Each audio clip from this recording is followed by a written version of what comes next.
Kryetari I Partisë Demokratike Sali Berisha ka zhvilluar këtë të hënjë mbledhje në Kolegjin e Kryetarëve në selinë e Partisë Demokratike ku janë diskutuar çështje që lidhen me organizimin e brendshëm të partisë dhe zhvillimet politike në vend. Në fjalën e tij, Berisha shprehur se mbledhja është thirrur për probleme të rëndësishme të partisë dhe të vendit, duke theksuar nevojën për angazhim më të madh në terren nga drejtuesit lokal dhe strukturat e partisë. Koordinatorët e degëve, drejtuesit politik të kenë një agjendë të vazhdueshme dhe kryetarët e bashkimit patjetër, të kenë një agjendë të vazhdueshme takimi me strukturat, takimi me qytetarët. Ai ka deklaruar gjithashtu se Partia Demokratike ndodhet në kilometrën e fundit, duke nënvizuar intensifikimin e punës politike dhe rritjen e kontaktit me qytetarët në këtë fazë. Kjo do thotë që problemet që ne kishim I kemi lanë mbrapa. Tani kemi një problem, dhe ky është problem Edi Rama, pushteti I krimit. Dhe ne duhet të qëndrojmë me të gjithë forcën. Koha provon se protesta është arma jonë më kryesore. Ky asgjësoi parlamentin, si kur ndonjëherë. Parlamenti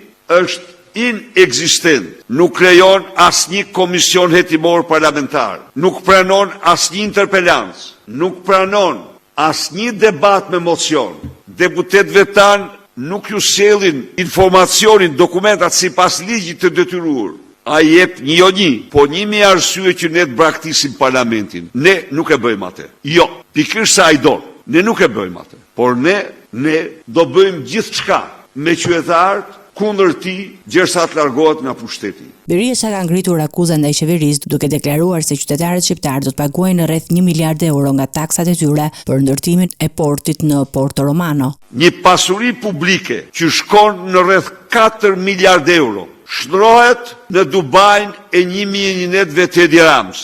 Alabari I tij është vetëm fasada, por ai ka deklaruar, unë investoj 70 milion. Kaq do investoj? Në 12.600 apartamente, në 6 hotele luksoze, në marinën për 200 jahte, në pishinat e standardeve më të larta, janë paratë e Franz Çopjes dhe Edi Ramës, paratë e troplinëve të Suelçels, janë paratë e klaneve që ky kontrollon, absolutisht janë që të gjitha për miliardierin Edi Rama.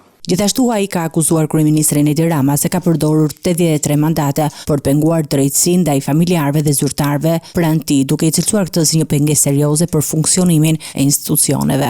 Pas faktimit dhe dokumentimit se Akshi është kopshti privat, në fakt është gropa e zezë e lindave të Ramës dhe vetë atij, vendosi, siç e dini, në një akt të pashembull të mbyll dyert drejtësisë, të hedh në kosh kërkesën për arrestimin e Lubi Ballukut, duke qenë I bindur se do t'ishte radha direkte e tij, mbasi dosja Balluku në mbi 60% ishte vetëm dosja Rama.